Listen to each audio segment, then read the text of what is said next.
when we're dealing with this redistricting, Trump and others are trying to bring us back to an America that we struggle to get out of. You mean an America with fair elections and limited government? So there is a connection of why they're having these fights on the White House lawn, the UFO and all whatever they call it, UFC, and all that, because they're trying to go back to that when they'd watch people have these fights for the slave masters and they'd be entertained by that. They're literally going back to that. Wow. I didn't know they were literally going back to that. Hey everybody, Al Sharpton just announced a return to slavery on national TV, and nobody corrected him. How about that? Well, Donald Trump first was elected in 2016, Mika. In 2017, when he went to Oval Office, one of the first things he did was hang a picture of President Andrew Jackson. Andrew Jackson was a slave-owning president who nominated Judge Roger Taney to the Supreme Court. Taney became the Chief Justice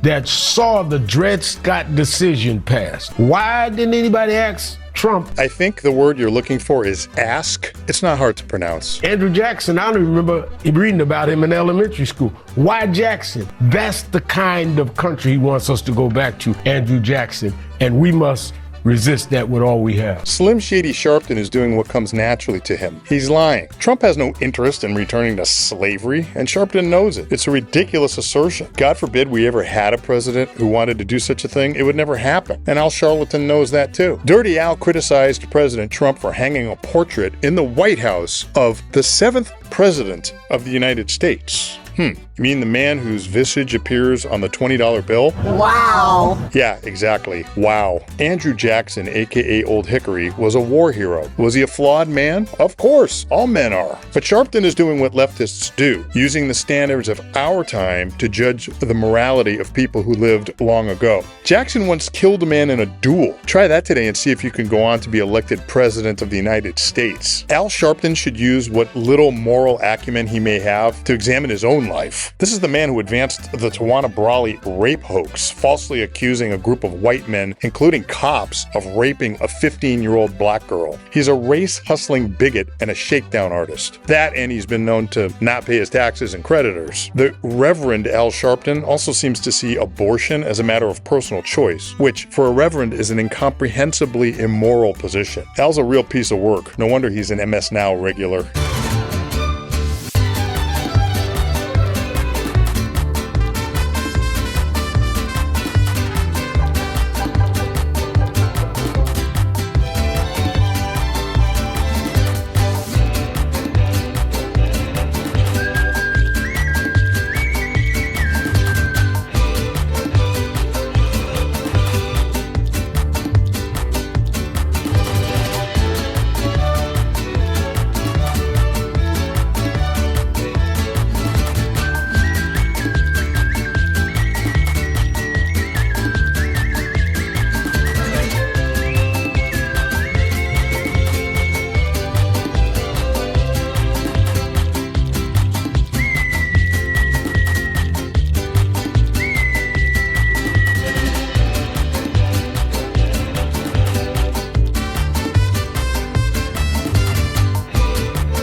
Mai Vang is the degenerate with her back turned on the American flag during the Pledge of Allegiance. She's a communist who sits on the Sacramento City Council. She makes a habit of turning her back on old glory, and as you'd expect, this is just the kind of person who wants to serve in Congress. She's running for California's 7th Congressional District, as a matter of fact. In February of 2025, Vang posted on Facebook, quote, "As much as I love this country, I use that moment during the pledge to ground myself, to center our communities and remind myself of the injustices and harm that continue to affect so many, both locally and across the globe, under this nation's influence." Well, that's a bunch of bullshit. Love has to be demonstrated. If I feel love for my kids, but I don't demonstrate it by taking care of them, I place them in peril. Vang is engaging in doublespeak, which is the language of the left. She claims to love our country, and she should love it. Her parents came here as refugees from Laos during the Vietnam War. In other words, she's very lucky to be here. But her contemptible public behavior illustrates a very obvious lack of respect for our nation and its values, and for those who fought and died so people like her parents would have some place to which they could run away. Those who refuse the Pledge of Allegiance should leave our country, and by no means should any such person ever be lawfully permitted to serve in our government. We will not survive as a nation if people who harbor ill will toward our country are permitted to live here in large numbers, and we will certainly hasten our journey into the dustbin of history if we continue to permit America-hating malcontents like Mai Vang to serve in our government. It's difficult to imagine a more foolish and self-destructive pursuit. They're trying to go back to that when, they'd watch people have these fights for the slave masters. Bruh.